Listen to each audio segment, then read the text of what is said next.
जिनेन्द्र।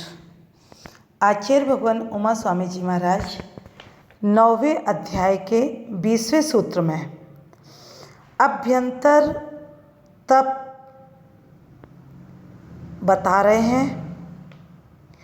प्रायश्चित, विनय, वैयावृत्य, स्वाध्याय, व्युत्सर्ग, ध्यानान्युत्तरम।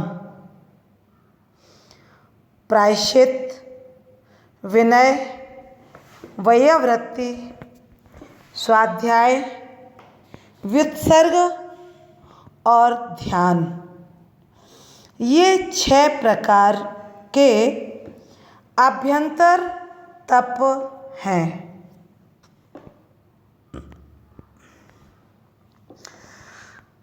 सबसे पहला है प्रायश्चित तप। प्रायश्चित तप यानी कि आवश्यक क्रियाओं में प्रमादजन्य दोषों का परिहार करना प्रायश्चित तप है। प्रायश्चित अर्थात चित्त की शुद्धि। जीवन में कोई भी भूल हो जाए उसे गुरु के चरणों में बालक वत कह देना, परंतु एकांत में कहना। किसी अन्य के सामने अपने दोषों को नहीं कहना, क्योंकि अन्य किसी को कहने से लोक में अपवाद हो सकता है। इसलिए कह रहे हैं कि समलिंगियों का प्रायश्चित गुरु एवं शिष्य 2 के बीच में होता है, परंतु विषम लिंगियों का प्रायश्चित 3 के बीच में होता है। आगे दूसरा अभ्यंतर तप कह रहे हैं विनय। पूज्य पुरुषों का आदर करना विनय तप है। पूज्य पुरुषों के प्रति सम्मान का भाव रखना ये विनय तप है।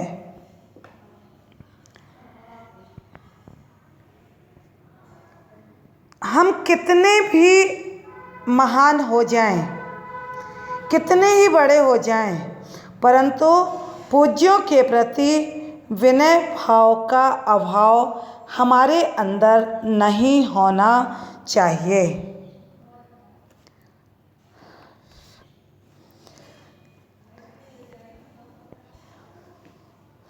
जिस तप से जीव निर्मल रत्नत्रय को प्राप्त होता है, जिससे संचित कर्म को सर्वथा नष्ट कर देता है, जिससे पवित्र शाश्वत सुख को प्राप्त करते हैं, उस विनय तप को मुनराज धारण करते हैं। मतलब जो सज्जन हैं उनके प्रति नम्रता धारण करना, रत्नत्रय की विनय करना, रत्नत्रय धारकों की विनय करना, सज्जन पुरुषों के द्वारा विनय कही जाती है। ऐसा मूलाचार प्रदीप में कहा गया है। आगे ऐसा भी कहते हैं कि स्वाध्याय, संयम, संघ, गुरु और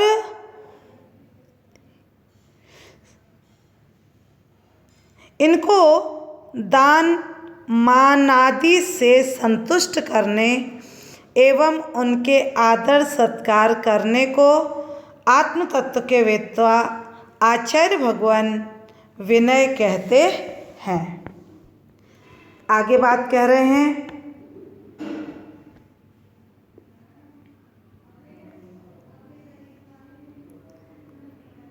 तो थोड़ा सा हम ये और देख लें कि प्रायश्चित तप को करने से लाभ क्या है, क्यों करना चाहिए ये सब।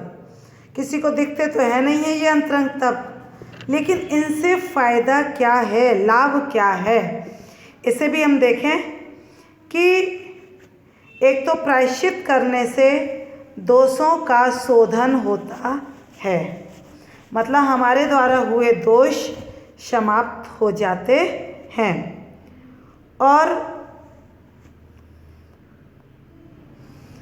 प्रायश्चित तप करने से भावों में उज्ज्वलता आती है, क्योंकि हमसे कोई दोष हुआ और हमने उसका प्रायश्चित नहीं लिया, छुपा लिया, तो जब तक उस दोष को हम छुपाए रहेंगे तब तक हमारे अंतरंग में विशुद्धि जागृत होने वाली नहीं है।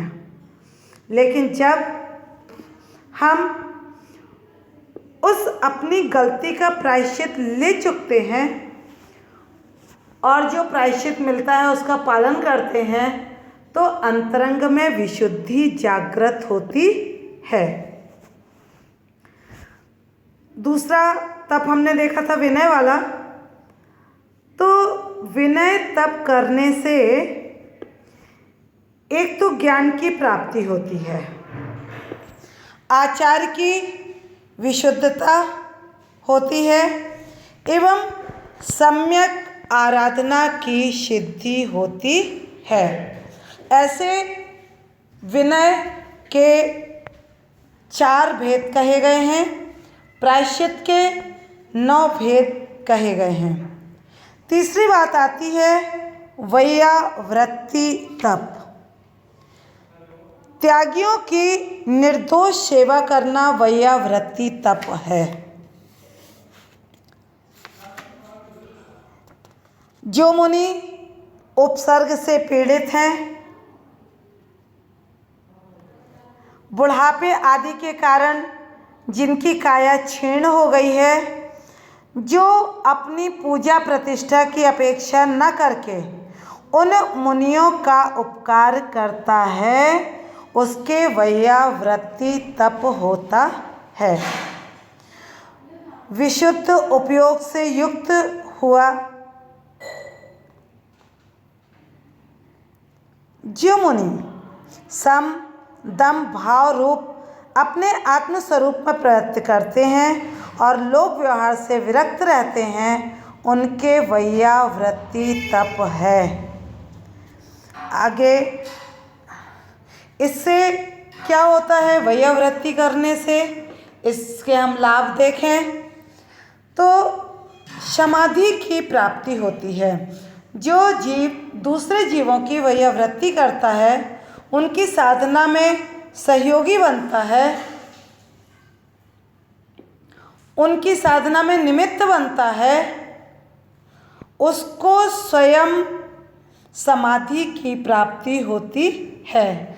ग्लानि का अभाव होता है और वैयावृत्ति करने से जीव को स्वयं भी निरोग दशा प्राप्त होती है। दूसरे की वैयावृत्ति करने से वह जीव स्वयं निरोगी होता है। इसलिए हमें हमेशा साधकों की साधना में हमेशा सहयोगी बनना चाहिए, निमित्त बनना चाहिए। उनकी साधना में आई हुई बाधाओं को दूर करने का प्रयास करना चाहिए। तीसरी बात आती है स्वाध्याय। स्वाध्याय मतलब आलस्य को त्याग करके ज्ञान की आराधना करना स्वाध्याय तप है। स्वाध्याय आचार्य सार जी में आचार्य भगवान कह रहे हैं कि अपने हित के लिए जो अध्ययन होता है वह स्वाध्याय है। और वह स्वाध्याय क्यों किया जाता है? एक तो बुद्धि में अतिशय प्रकट होना, स्वाध्याय का ये फल है, लाभ है। जो हमारे मन में संशय बने रहते हैं, उन संशयों को हम स्वाध्याय करके दूर कर सकते हैं। हमारे जो अतिचार निरंतर लगते रहते हैं, उन अतिचारों में विशुद्धि होती है और संसार आदि से विरक्तता का भाव आता है। कैसे? स्वाध्याय करने से। तो इस प्रकार हमें प्रति समय स्वाध्याय करना चाहिए। अभीक्षण ज्ञानोपयोग भी, अभीक्षण ज्ञानोपयोग का मतलब होता है सतत स्वाध्याय करना, निरंतर स्वाध्याय करना। इससे तीर्थंकर प्रकृति का भी बंध होता है। स्वाध्याय का मतलब ये नहीं है कि हम दिन भर किताब खोले, ग्रंथ खोले बैठे हैं, हो गया स्वाध्याय। हमें जब भी आगे आचार्य भगवान इसके स्वाध्याय के भेद बताएंगे, हमारे पास जब भी समय हो, जहाँ पे हो, हम वहाँ बैठ कर के भी स्वाध्याय कर सकते हैं। स्वाध्याय को परम तप कहा गया है क्योंकि उत्तम ध्यान तो अंतर मुहूर्त से अधिक नहीं होता, परंतु कुशल मनुष्यों का जो स्वाध्याय है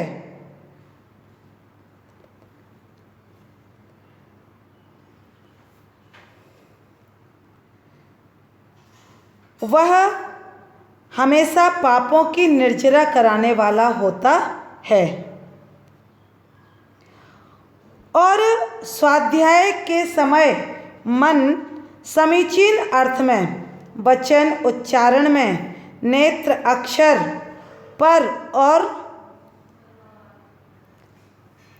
स्वाध्याय के समय मन जो होता है वह समीचीन अर्थ में यानी कि सच्चे अर्थ में प्रशस्त उपयोग लगा रहता है।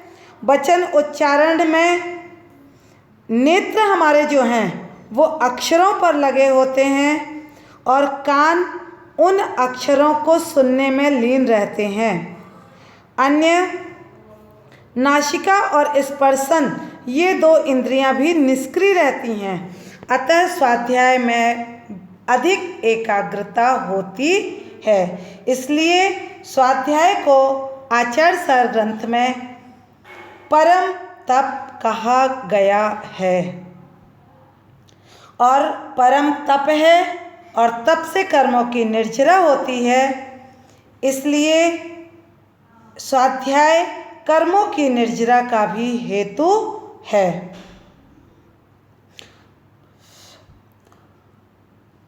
स्वाध्याय इसलिए हमें प्रतिदिन करना चाहिए। हमारा नियम पूर्वक स्वाध्याय होना चाहिए और किसी भी ग्रंथ का आद्योपांत स्वाध्याय करना चाहिए। ये नहीं कि कभी भी कोई भी ग्रंथ उठाया और 4 लाइनें पढ़ ली, हो गया स्वाध्याय। टीवी खोल के बैठ गए, कुछ भी सुन लिया, हो गया स्वाध्याय। जो व्यवस्थित स्वाध्याय होता है, क्रमबद्ध, वह हमारी बुद्धि में अतिशयता लाता है। तो इस प्रकार स्वाध्याय जो है वह परम तप कहा गया है और हमें हमेशा करना भी चाहिए। आज का किया गया हमारा स्वाध्याय भविष्य में हमें श्रुत केवली बनाता है।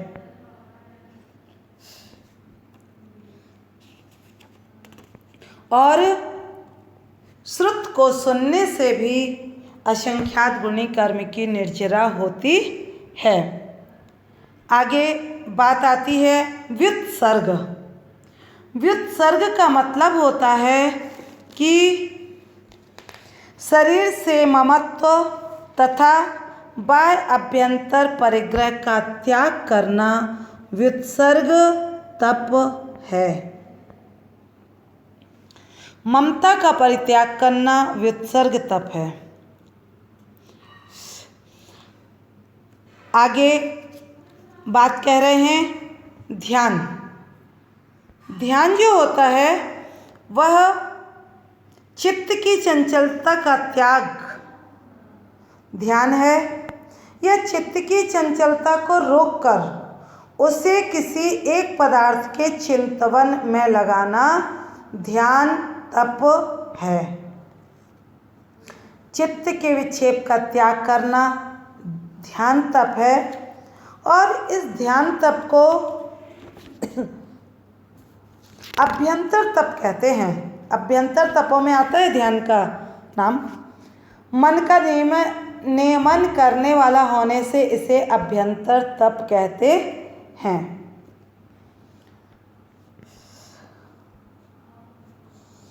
और ध्यान करने से लाभ क्या है? कर्मों का क्षय मुख्य रूप से ध्यान से ही होता है। साक्षात मोक्ष शुक्ल ध्यान के द्वारा साक्षात मोक्ष की उपलब्धि होती है। इस प्रकार ये 6 अभ्यंतर तप हैं जो हमें बाहर से तो दिखाई नहीं देते हैं, लेकिन हमारी कर्म निर्जरा में सहयोगी होते हैं। आगे आचार्य भगवान 21वें सूत्र में इन तपों के क्रम से भेद कह रहे हैं। नव चतुर्दश पंच द्वि भेदा यथाक्रमम प्राग ध्यानात्। ध्यान से पहला प्रायश्चित, इसके 9 भेद हैं। विनय 4 भेद हैं। वैयावृत्ति के 10 भेद हैं। स्वाध्याय के 5 भेद हैं और व्युत्सर्ग के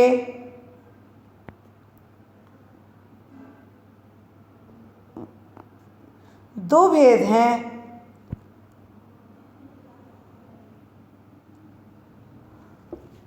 ऐसे अभ्यंतर तपों के उत्तर भेदों को आचार्य भगवान आगे एक एक सूत्र के माध्यम से समझाने वाले हैं। शेष आगे। जय जिनेंद्र।